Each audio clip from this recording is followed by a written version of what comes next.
Hola a todas y a todos y bienvenidos a la Biblioteca. ¿Qué tal estáis? Yo soy Marta y hoy vengo aquí muy rapidito a recomendaros las mejores novelas gráficas que he leído este año. Si me veis mala cara, espero que me perdonéis, pero acabo de terminar un libro que me ha hecho llorar los 7 mares y medio y no me lo esperaba mucho, entonces me lavó la cara unas cuantas veces, pero yo creo que se me sigue notando aún un poco el impacto. Como habéis visto en el título de hoy os quiero hablar de las novelas gráficas que he leído este año y que más me han gustado, novela gráfica, cómic, etcétera, etcétera. Este año ha sido mi año del descubrimiento, no es que haya empezado este año a leerlas, pero sí que ha sido el año que me he aficionado de verdad y que creo que he leído un total de 12 novelas gráficas y en este aproximadamente, y no sé cuántas voy a traer en este vídeo, pero creo que unas 8 o algo así, o sea que tampoco hay tantas que se han quedado fuera. Antes de empezar, bueno, aparte que os recuerdo que podéis seguirme en mis redes sociales, especialmente en Instagram, también os quiero pedir ayuda en este caso, porque me estoy metiendo en este mundillo de la novela gráfica, pero realmente creo que tengo pocas recomendaciones o poca gente que conozca que recomiende asiduamente novela gráfica.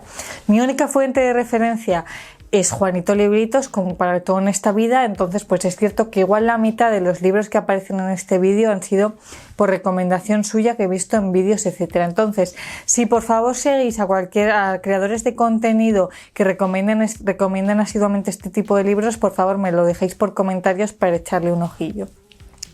Vale, yo os digo, son 6, o sea, son muy poquitos. Y los voy a ir recomendando en orden inverso en que lo he leído, es decir, primero el más reciente y luego hasta los primeros del año, porque así es como los he ido apuntando, vamos. El primero es quizás el más especial porque es un mini cómic muy cortito que ha escrito una amiga mía que se llama Susana y que lo tengo aquí dedicado y he podido pues hablar con ella sobre el proceso de creación de esta cosita tan bonita y me hace muchísima ilusión. Entonces pues ¿qué queréis que os diga? Que os lo voy a recomendar. Es un cómic, ya os digo, muy cortito, no sé cuántas páginas tendrá, pero no creo que llegue pues no sé, 25 caras con mucho menos. Y es una historia para niños muy muy bonita y muy recuqui, una especie de retelling, de lo que podría ser un retelling actual de una historia clásica de toda la vida, pero llevado un poco pues a lo que buscan los niños actualmente. Ya os digo, es súper bonito, no tiene casi nada de diálogos, son todo viñetas, os voy a enseñar alguna para que la veáis, son un poco de este estilo.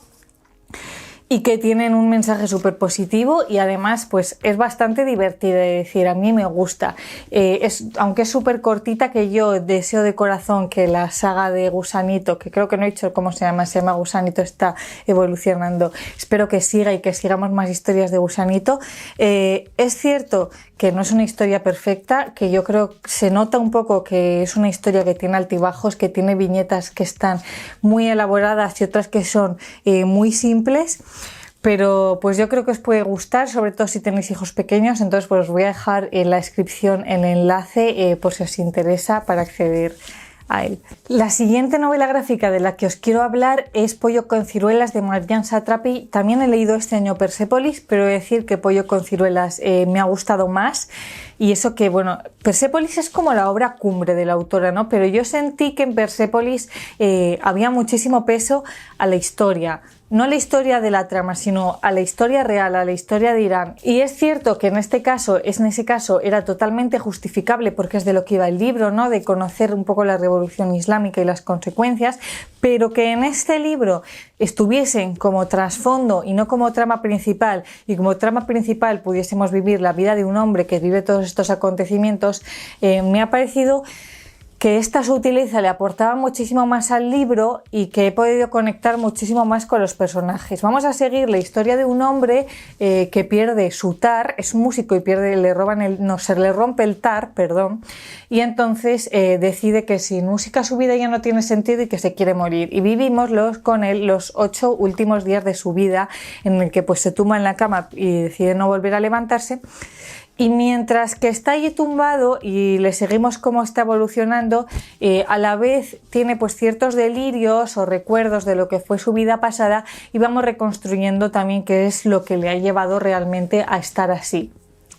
Es una historia súper delicada, súper sutil. Me llama mucho la atención cómo, aunque no me guste nada el estilo de dibujar de Marjane, y no conecte nada con lo que son las ilustraciones, sí que consigo conectar mucho con el mensaje que nos quiere mandar, y me hace mucha gracia que me parezcan historias bonitas, aunque realmente no me esté gustando lo que estoy viendo, un poco entre comillas. Y bueno, es un libro del que no quiero hablar mucho porque también es muy cortito, pero que sí que tiene un final brutal que os recomiendo a todos que os adentréis a él. El siguiente libro del que os quiero hablar es Todas estamos bien, que es un libro que he leído también hace muy poquito.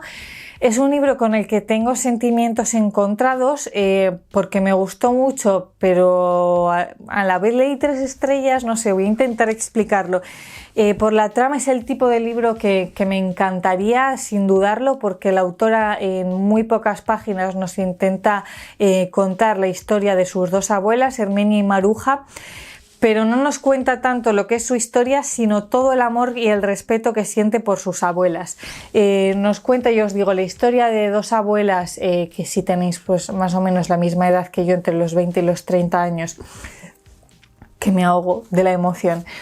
Podría haber sido perfectamente la historia de vuestras abuelas, porque pues una de ellas pertenece a una familia numerosa, la otra se casó con un hombre mayor al que no quería, y las 2 nos van contando las consecuencias del franquismo y de la posguerra en su vida. Entonces, ¿qué es lo que pasa con este libro? Por un lado, las cosas buenas es que yo sentí con este libro que si yo tuviese que haber escrito un libro en mi vida sería este, porque todo el amor que siento por mis abuelas lo he visto aquí reflejado, y es un libro en el que no pasan cosas, casi no tiene acción, pero tiene escenitas muy cotidianas que yo me veía ahí. O sea, literalmente no estaba pasando nada, pero el sentimiento de admiración de la protagonista por sus abuelas, yo lo sentí mirando el dibujo.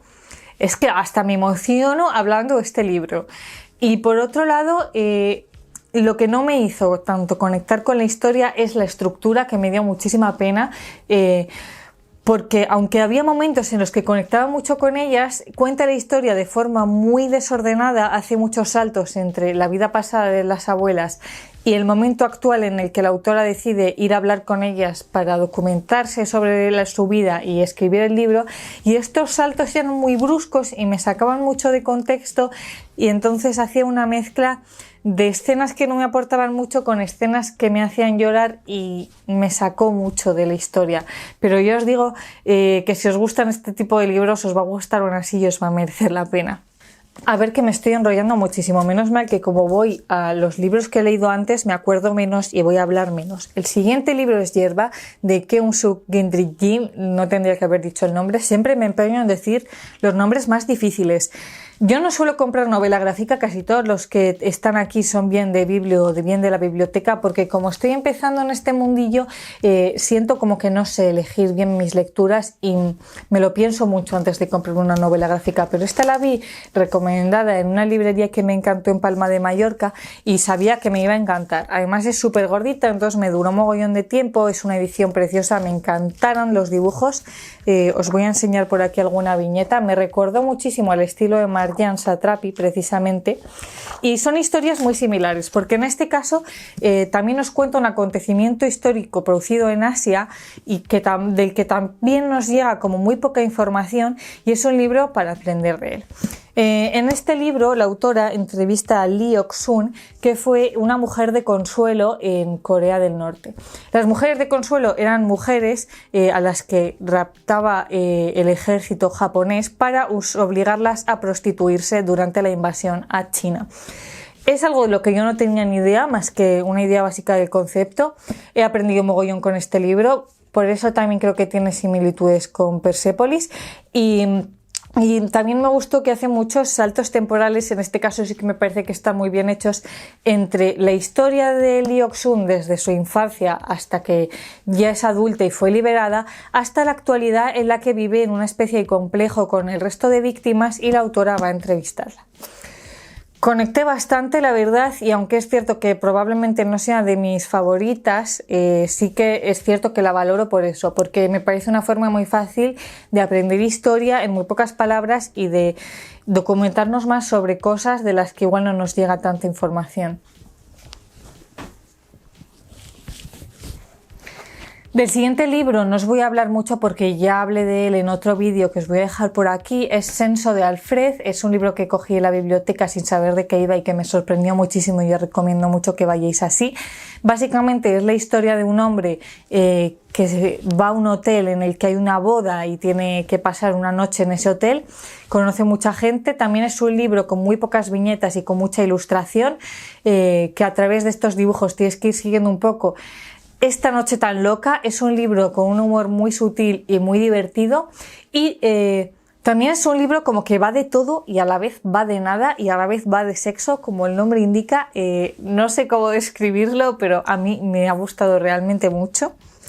Sobre todo porque no sigue la estructura clásica en la que tenemos introducción, nudo y desenlace, ni siquiera una presentación de los personajes, sino que tú te los encuentras ahí y ahí los tienes y vas viviendo con ellos esta noche, pero sin saber nada más de ellos más que lo que te están contando en esta noche. Así que nada, ahí os lo dejo por si os lo queréis apuntar. Y luego ya el último que os quiero recomendar lo leí hace mucho, como en enero o febrero, así que no me acuerdo mucho, pero va muy en esta línea de Yerba y Persépolis y es un poco el triplete de cosas que he aprendido este año. El libro es Éramos el enemigo, nos habla de los estadounidenses procedentes de Japón que durante la Segunda Guerra Mundial se vieron obligados a a estar atrapados en campos de concentración estadounidenses. Es un fenómeno del que no tenía ni idea y lo que más me gustó fue que el autor es uno de los actores secundarios de Star Trek y precisamente usó esta fama que tiene para aprovecharse y escribir su propia historia y su propia infancia en estos campos de concentración para que el mundo lo conociese. Es muy guay además porque lo cuenta desde la mirada de él cuando era niño, con lo cual vemos todo esto con el toque infantil de decir, oh, ¿dónde me están llevando? Me llevan de campamentos, etcétera, etcétera, pero viendo todo un trasfondo de racismo, de represión increíbles. Y por otro lado vemos el presente en el que vemos cómo le ha afectado a él estas vivencias, cómo le han afectado, cuáles han sido las consecuencias en su vida y también un poco las razones por las que todo este fenómeno realmente no ha salido a la luz o es algo de lo que sepamos muy poquito. Me pareció que tenía además unas ilustraciones súper bonitas. Es un libro con el que te duele la trama pero disfrutas viendo las ilustraciones, o a mí por lo menos me pasó así. Y de nuevo os digo que me parece uno de estos libros para aprender un poquito en 3 o 4 días. Estas han sido todas mis recomendaciones. Como me estoy iniciando un poco en esto, me podéis dejar por comentarios cuáles son vuestras novelas gráficas favoritas y así me las apunto. Y cuidaros mucho y nos vemos la semana que viene. Adiós.